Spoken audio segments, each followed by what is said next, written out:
오늘 성탄 주일 예배를 맞이해서 예수님의 탄생에 대한 주제로 말씀을 전합니다. 세상에는요, 상식적으로 이해할 수 없는 희한한 일들이 종종 일어나죠. 이전에 방영되었던 SBS TV의 순간 포착 세상에 이런 일이, 그 다음에 MBC에서 특종 놀라운 세상, 이 프로 보면요, 야, 어떻게 뭐 저런 일이 일어나지? 어떻게 저런 일이 일어났지? 이게 참 상식적으로 이해하기 어려운 그런 사건 또 일들이 참 많이 있습니다. 세상에는요, 평상시에는 볼 수 없는 이런 기적 같은 일들이 종종 일어나곤 합니다. 근데 자연 환경에서도 기적 같은 일들이 종종 일어나죠. 여러분, 그 소낙비, 장맛비 이런 거 들어보셨죠? 근데 이런 거 들어보셨습니까? 뚜꺼비비, 청어비, 생선비 이런 것이 있대요. 1794년에 프랑스의 랄랭에서는요, 이 폭우를 따라서 어떻게 그게 됐는지 막 비가요, 뚜꺼비 비가 엄청 내려가지고 근위병 150명을 덮쳤대요. 안 믿으시죠? 나중에 여러분 보세요. 그 다음에 싱가포르 1861년에 2월에 싱가포르의 각 지역에 생선비가 내렸대요. 생선, 막 하늘에서 생선이 막, 야, 이런 비는 참 괜찮아요. 생선이 막 비같이 내리고. 예. 그 다음에 1948년에 영국 본무스의 한 골프장에서도 난데없이 청어떼가, 아마 이게 이게 막 폭우로 인해서 바다에 있는 청어떼가 막 하늘로 올라갔다가 이렇게 막 내린 것 같아요. 근데 실제적으로 이런 일들이 우리 눈에 안 보여서 믿지 못하지만 역사적으로 일어난 사실로 기록되어 있습니다. 여러분, 성경 복음서는요, 예수님께서 행하신 기적으로 가득합니다. 거의 3분의 1이 기적, 축기, 치유 이런 사건들이 기록되어 있죠. 우리 예수님이 막 폭풍을 잠잠하게 만들고, 또 오병이어의 기적 얼마나 대단합니까? 여러분, 물고기 2마리 또 보리떡 5개로 그냥 계속 만들어지는 거예요. 이게 얼마나 초자연적인 기적입니까? 또 38년 된 병자 고치시고 소경을 눈뜨게 하시고, 그것도 더 심각한 것은 우리 예수님이 죽은 나사로를 살리셨다는 것입니다. 여러분, 성경에는 이런 엄청난 기적들이 많이 기록되어 있는데, 그 중에서도 가장 믿기 어려운 기적 중에 하나가 바로 예수님의 탄생입니다. 예수님의 동정녀 탄생이라는 것입니다. 이것은 역사적으로 전후에 한 번도 일어나지 않은 사건입니다. 동정녀 탄생이 무엇입니까? 그것은 18절에 이렇게 나옵니다. 18절 같이 읽읍시다. 시작. 예수 그리스도의 나심은 이러하니라. 그의 어머니 마리아가 요셉과 약혼하고 동거하기 전에 성령으로 잉태된 것이 나타났더니, 요셉과 마리아가 잠을 자지 않았는데 어떻게 처녀가 아이를 낳을 수가 있습니까? 이건 초자연적인 역사죠. 그래서 교회 다니지 않는 사람들은 사실은 동정녀 탄생, 부활 이런 걸 잘 믿지 않습니다. 왜 그러냐? 비과학적이라고 해서 믿지 않는 거죠. 근데 사실 과학적이냐 비과학적이냐의 기준은 사람이 맞는 것입니다. 여러분, 과학적이지 않은 것은 믿을 수 없다. 성경의 기적을 우리 다 받아들일 수가 없죠. 인류 역사는요, 일반적으로 자연 법칙과 과학적 법칙으로 진행되고 있는데, 초자연적인 하나님이 없다고 생각하면 이 말이 맞죠. 이 과학적이지 않은 것은 받아들일 수가 없죠. 그런데 초자연적인 하나님이 역사하면 이 땅의 신비한 일은요, 얼마든지 나타날 수 있습니다. 그래서 성경의 기적을 못 믿는다는 것은 초월적인 하나님의 존재를 인정하지 않는 것과 같다는 것입니다. 그래서 문제는, 핵심은 하나님의 존재 여부에 있죠. 여러분, 천지를 창조하신 하나님을 믿으면요, 모든 기적은 다 이해되는 줄로 믿습니다. 초자연적인 하나님이 역사하면 이들 일이 어디 있겠습니까? 여러분, 하나님은 평소에는 자연의 창조주며 전능자로서 자연의 법칙을 따르지만, 하나님이 필요하다고 생각하면 언제라도 이 자연 법칙을 초월해서 비상으로 간섭할 수 있는 초월의 능력을 가지신 분이기 때문에 신학적 용어로 비상간섭이라고 합니다. 그래서 하나님의 비상간섭의 능력이 바로 동정녀 탄생이에요. 동정녀 탄생, 하나님이 초월적으로 역사했다는 것이죠. 그런데 교회 다니면서도 사실은 이 사실을 믿지 않는 분들이 종종 있습니다. 신학생 가운데도 있고요. 버클리 대학에서 미국 교회를 대상으로 예수님의 동정녀 탄생을 얼마나 믿는가를 조사해 보았는데 충격적인 보고 결과가 나왔습니다. 침례교 성도들은 믿지 않는 사람이 31%가 나왔고요. 장로교는 43%, 감리교는 66%까지 나왔대요. 저도 사실은 이 기록을 믿을 수가 어떻게 이럴 수가 있느냐. 근데 어쨌든 많은 사람들이 이 동정녀 탄생을 이게 너무 비과학적이니까 받아들이지 못하는 사람이 있다는 거죠. 여러분, 당시에 이 어려운 사람 요셉도 이걸 믿지 않았습니다. 19절 한번 읽어보겠습니다. 19절 같이 읽어봅시다. 시작. 그의 남편 요셉은 의로운 사람이라 그를 드러내지 아니하고 가만히 끊고자 하여. 그렇죠. 어려운 요셉도 이거는 믿을 수 없다. 어떻게 동정녀 탄생이 있을 수 있느냐. 유대인들은 약혼을 하고 그 다음에 순결을 지킨 후에 1년 후에 보통 한 1년 후에 정식 결혼식을 합니다. 그런데 그 결혼식 하기 전에 뭐 여자가 바람을 피우거나 이렇게 하면 돌에 맞아 처형당하는 그런 율법이 있습니다. 이게 심각한 이런 상황이니까 아마 요셉은 로마 군병에게 겁탈을 당했나 이렇게 생각할 수도 있었겠죠. 그래서 이거 가만히 끊고자 했다는 것입니다. 너무 심각한 거니까. 근데 20절에 자 같이 읽읍시다. 시작. 이 일을 생각할 때 주의 사자가 현명하여 이르되 다윗의 자손 요셉아 내 아내 마리아 데려오기를 무서워하지 말라. 그에게 잉태된 자는 성령으로 된 것이라. 하나님이 땅에 예수님 보내실 때에 이 요셉도 믿기 어려울 정도의 방법이 초월적인 하나님 방법으로 성령의 역사로 잉태하게 만들었다는 것입니다. 그러면 하나님께서 왜 예수님을 이렇게 이해하기 힘들고 믿을 수 없는 초월적인 방법으로 이 땅에 오게 하셨을까? 제가 몇 가지 은혜를 나누기를 원하는데요. 첫 번째가 뭐냐면 죄로부터의 구원의 은혜를 주시기 위함입니다. 성경에 아주 명백하게 분명하게 나와 있습니다. 자, 21절 크게 한번 읽읍시다. 시작. 아들을 낳으리니 예수라 하라. 그는 백성을 그들의 죄에서 구원할 자이심이라 하니라. 그렇죠. 마리아가 낳을 아이는 여자가 아니라 남자다 미리 말씀해 주셨고 그 이름을 예수라고 이미 알려주셨습니다. 원래 유대인들의 관습에 의하면요 8일 만에 할례를 받고 그 다음에 이름을 지어주는 것인데 예수님은 이미 이름이 지어진 상태로 태어나신 것입니다. 그런데 예수님이 왜 이 땅에 오셨느냐? 자기 백성을 그들의 죄에서 구원할 자로, 우리의 죄를 구원하시기 위해서 이 땅에 오셨다는 것이죠. 그래서 마가복음 10장 45절에 보면 인자가 이 땅에 온 것은 섬김을 받으려 함이 아니라 도리어 섬기려 하고 자기 목숨을 많은 사람의 대속물로 주려 함이니라. 여러분, 우리 예수님이 이 땅에 오신 것은 죄를 대속하시기 위해서 오셨다는 거죠. 죄를 대속하려면요 죄가 없어야 됩니다. 그러나 아담 이후로 모든 인간은 다 죄인입니다. 자연적인 방법으로 태어나면 원죄라는 것이 있습니다. 그래서 자기 의지와 상관없이 아담과 하나님과의 관계에서 맺어진 언약이 깨졌기 때문에 이제 태어나면 자연스럽게 죄인이 되는 거죠. 대표적 언약으로 이것을 이해해야 되는데, 여러분 미국과 우리나라가 통상 조약을 합니다.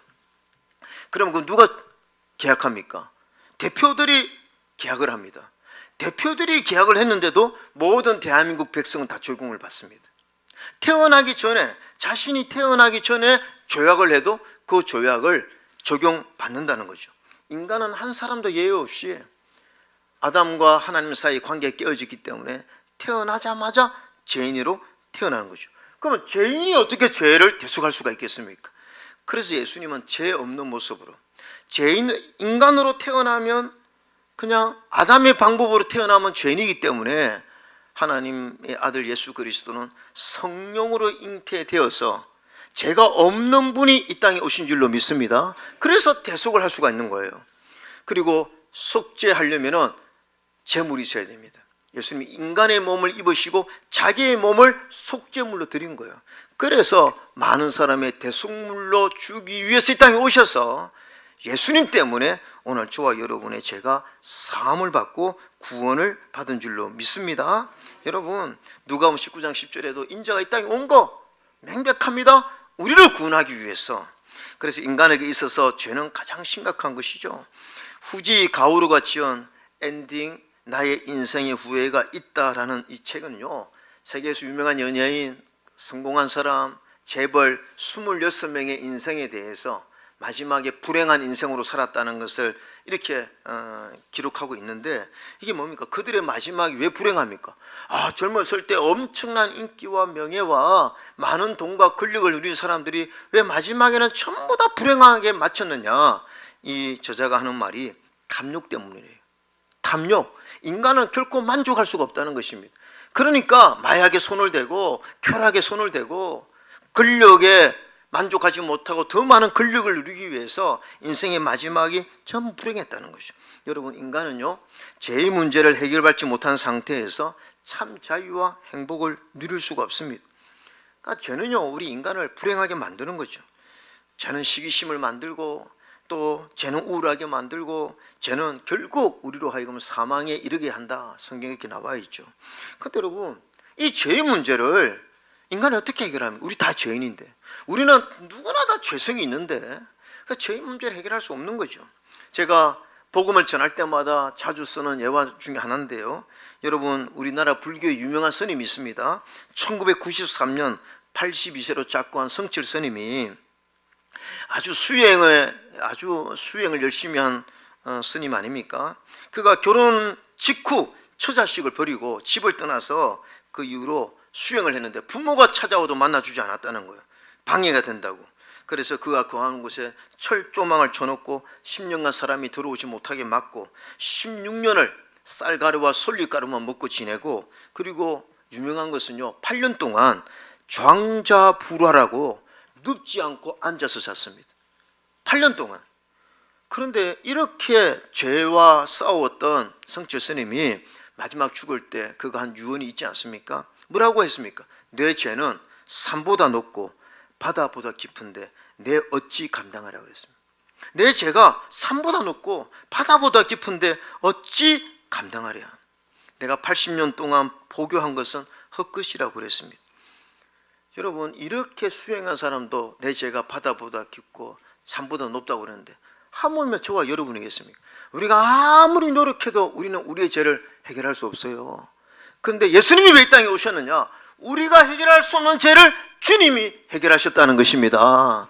주님이 십자가에 죽으셔서 우리 대신에 주님이 대속하셨다는 것입니다.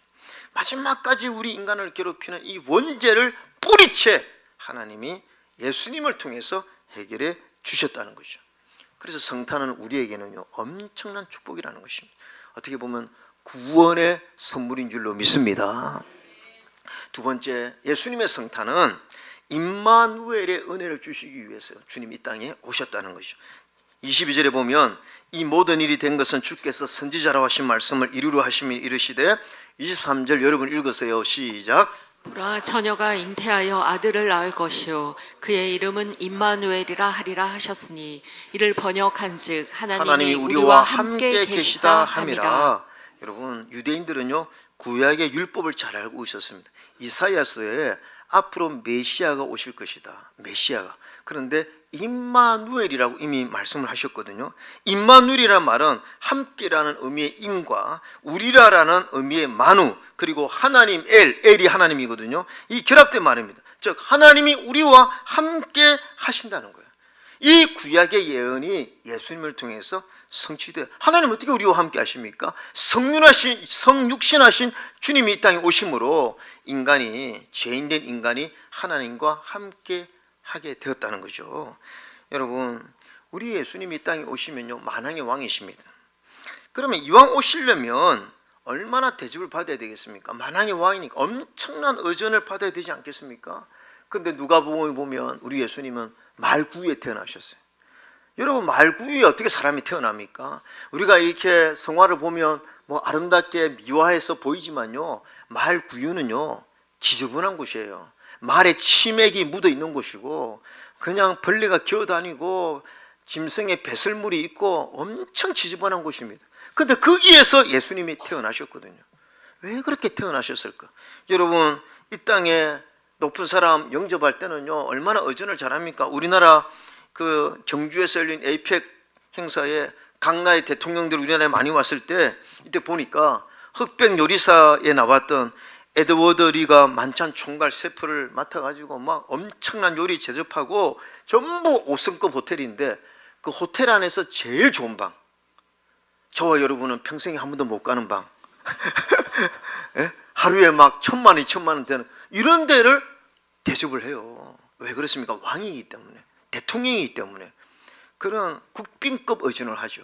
그럼 만왕의 왕이신 예수님이 왔으면 엄청난 의전을 해도 이 부족할 텐데 어떻게 말구에 태어났냐 이거죠. 예수님의 모든 인생이 전부 다 고난이셨습니다. 그리고 마지막은 고난의 정점을 이루는 십자가의 죽으심이죠. 예수님은 겸손하시고 낮아지시면서 이 땅에 오셨다는 거죠. 이유는 무엇입니까? 우리와 함께 하는데 그것은 예수님의 임마누엘은 누구와 함께 하느냐? 애통하는 자와 함께 한다는 것입니다. 낮아진 자, 가난한 자, 희망이 없는 자, 우는 자, 실패한 자, 절망한 자, 이 땅의 어두운 속에 있는 모든 이런 자들과 주님이 함께 하시고 위로하시고 치료하시기 위해서 주님이 이 땅에 오신 줄로 믿습니다. 어떻게 알 수 있느냐? 히브리서 2장 18절에 힌트가 있습니다. 같이 한번 읽읍시다. 시작. 그가 시험을 받아 고난을 당하셨은즉 시험 받는 자들을 능히 도우실 수 있느니라. 우리 주님은 지금 부활하셔서 살아계시고 주님은 이 땅에 고난을 받으셨기에 이 땅에서 고난받는 모든 성도들을 주님이 그 사정을 아시고 주님 지금 함께 하셔서 지금도 친히 위로하시고 그 다음에 위로뿐만 아니라 우리를 치료하시는 줄로 믿습니다.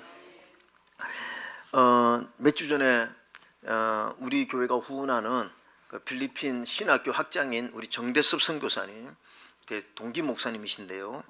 이제 그 아내가 한 2년 동안 암으로 투병하다가 사모님이 선교사님 김정 선교사님이 한 2주 전에 천국으로 가게 되었습니다. 그래서 이제 우리 동기들이 가서 이제 동기 주관으로 이렇게 예배를 제가 사진 한 장을 좀 보여드리면 저렇게 동기들이 모여서 함께 장례 예배를 드렸는데 제가 이제 좀 그날 대표기도를 섬겼고요. 동기 회장인 이창순 목사님, 서부 침례 이창순 목사님이 장례 설교를 맡았습니다.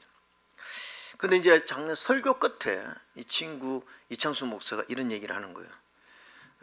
내가 친구로서 건면하는데 20년 전에 내가 정선교사가 앉아있는 자리에 내가 앉아 있었다.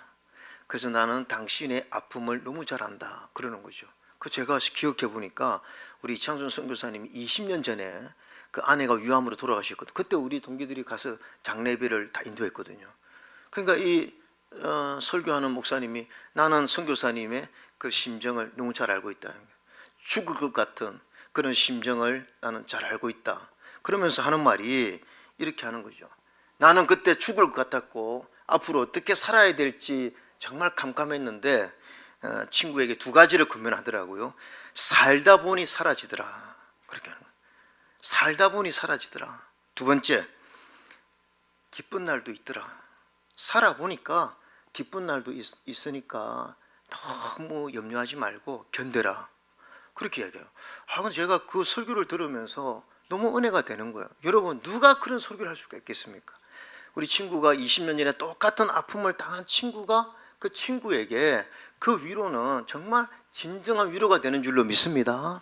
우리 주님께서 이 땅에 낮아지시고 정말 아프셨고 십자가 죽으셨으니까 우리가 이 땅에 살면서 아픈 자들, 절망하는 자들, 정말 시험에 든 자들 주님께서 임마누엘 하시겠다는 그런 자와 주님이 지금 함께 하시겠다는 것입니다. 왜 함께 하십니까? 주님이 위로하시고 위로하시기 뿐만 아니라 주님이 치료하시기 위해서 함께하는 줄로 믿습니다.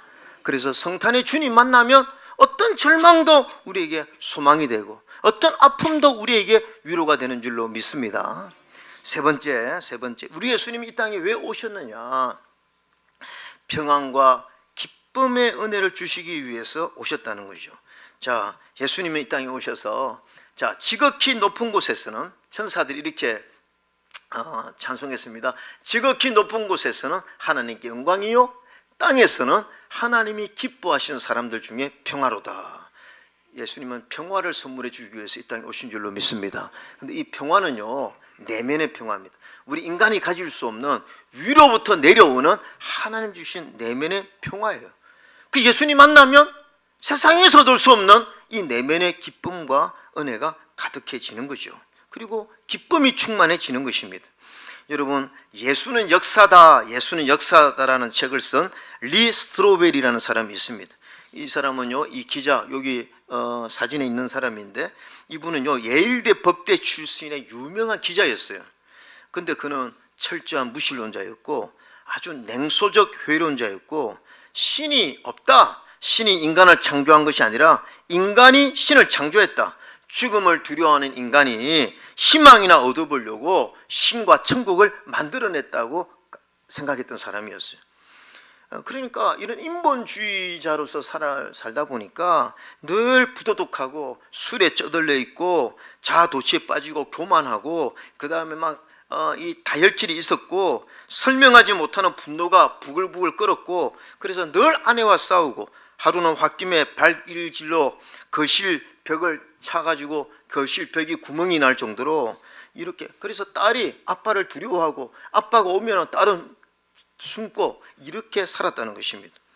어느 날 주일날 아내가 여보 우리 같이 한번 교회 가보자고. 그 아내는 원래 교회 생활했으니까.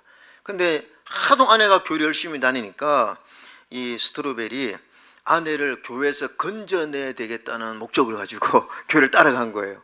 내가 가서 다 연구해가지고 예수님이 가짜다, 이거를 증명해서 아내를 교회에서 건져내야 되겠다는 목적으로 교회를 갔고, 그가 고백하기를 자신의 전공인 언론학과 법학적 지식과 기자 정신으로, 기자들은 왜 이렇게 비판하고 고발하지 않습니까?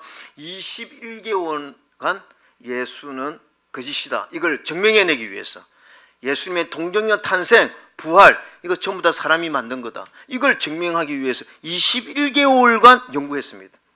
근데 하루는 그가 침대에 무릎을 꿇고 내가 착각했습니다. 예수님의 동정녀 탄생, 십자가 부활이 역사적 사실인 줄로 믿습니다.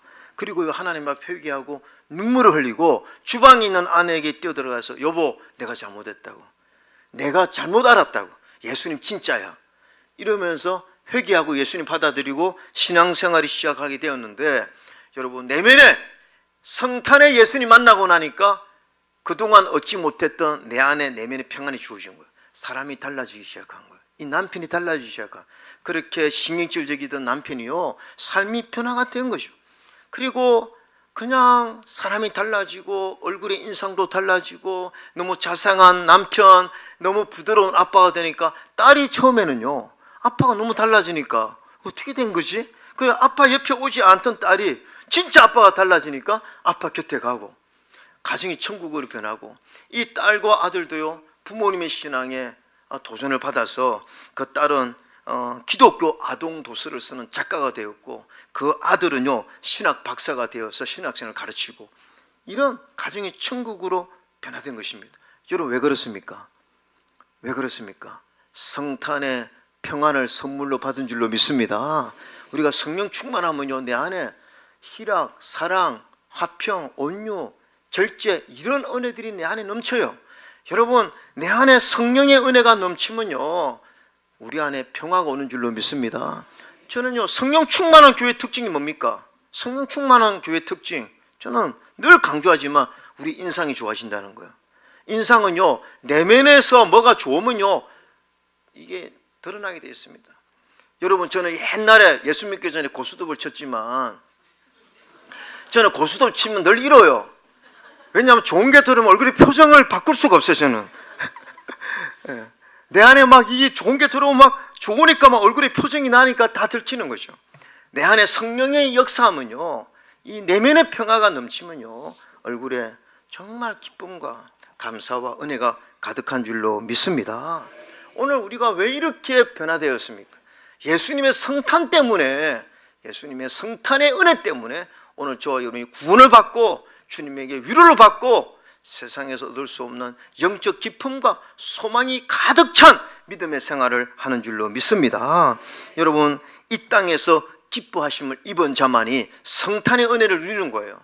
여러분 지금 이 성탄 절기에 수많은 전 세계 사람들이 다 놀러 다니고 술 먹고 쾌락을 임삼고 그렇게 하지만 누가 기뻐하심을 입은 자들입니까? 예수님이 땅에 왜 오셨는지를 영적인 눈을 열어서 아는 거. 내가 이런 죄인이었는데 예수님이 대속물로 나를 구원하시기 위해서 이 땅에 오셨구나. 또 예수님이 영원히 나와 함께 하시는구나. 또 예수님이 세상에서 얻을 수 없는 영적 기쁨과 평안을 나에게 주셨구나. 이 은혜를 깨달은 자가 진짜 기뻐하심을 입은 자인 줄로 믿습니다. 그렇게 기뻐하심을 입은 자의 특징은 예배하는 거예요. 여러분 시므온도 안나도 동방박사도 전부 아기 예수님 앞에 엎드려 경배했습니다. 왜? 영적인 눈을 열어서 이분이 누구인지를 알았기 때문에 경배한 거죠. 그래서 예수 믿는 사람은 성탄절 때 다른 놀러 가는 게 아니에요. 예수 믿는 사람들은 이 성탄의 은혜를 주신 그 주님께 정말 감사하는 마음으로 우리가 예배드리고, 여러분 오늘 저녁에 왜 발표 이런 거 왜 합니까? 왜 합니까? 하나님 은혜 감사해서 그 축하를 서로 나누는 마음으로 이렇게 발표회를 하는 거죠. 오늘 저와 여러분이 이 성탄절에 이 은혜를 깨닫게 하신 하나님께 감사하고 성탄의 기쁨이 여러분 안에 충만하기를 주의 이름으로 축원합니다. 아멘.